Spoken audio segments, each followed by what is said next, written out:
एक गृहस्थी हो या ब्रह्मचारी, दोनों का ही जीवन का लक्ष्य आत्मज्ञान है। दोनों का ही जीवन का लक्ष्य आत्मज्ञान ही होना चाहिए। एक गृहस्थी संसार में बहुत संघर्ष करता है, मेहनत करता है, कर्तव्य निभाता है, बस इतना तक ही सीमित नहीं है।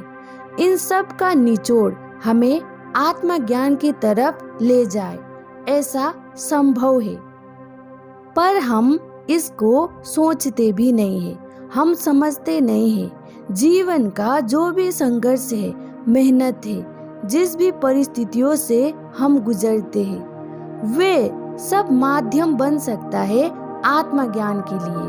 हम स्वयं को जान सकते हैं। संघर्ष ही जीवन नहीं है। संघर्ष से जो निचोड़ मिलता है, संघर्ष से जो संभावना बनती है, उसकी तरफ हमें जाना चाहिए, वहीं तक रुक जाना नहीं है।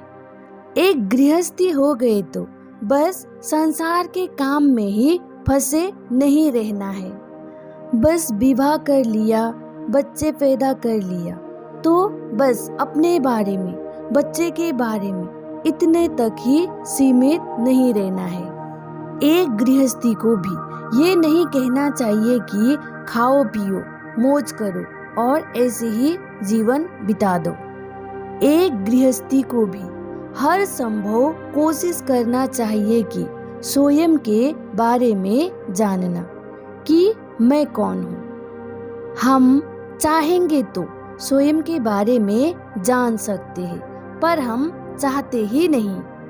गृहस्थी भी एक माध्यम है स्वयं को जानने का। एक गृहस्थी संभव है कि एक ब्रह्मचारी से बेहतर अच्छा सन्यासी बन सकता है। बस हमें चाहना है, प्रयास करते रहना है, स्वयं को देखते रहना है और अंतिम लक्ष्य आत्मज्ञान ही रखना है। सभी कर्तव्य निभाते हुए, सभी काम करते हुए ये देखना है कि मैं स्वयं को ही जान रहा हूँ। ऐसे सोचकर स्वयं को देखते हुए आगे बढ़ोगे तो एक दिन आप आत्मज्ञान तक अवश्य ही पहुंचोगे। इसीलिए लक्ष्य आत्मज्ञान रखिए। संभव है कि एक ब्रह्मचारी हर परिस्थितियों में, भीड़ में शांत नहीं रह सकता हो, पर एक गृहस्थी सन्यासी हर परिस्थितियों में, भीड़ में वे शांत रह सकता है और अपना कार्य पूर्ण रूप से शांत प्रकार से कर सकता है। इसीलिए संभव है कि एक गृहस्थी एक आदर्श सन्यासी बन सकता है और जीवन में आने वाला हर एक मेहनत, हर एक परिस्थिति, हर एक संघर्ष से गुजर जाइए। इसको आप माध्यम बना लीजिए स्वयं को जानने का, आत्मज्ञान का।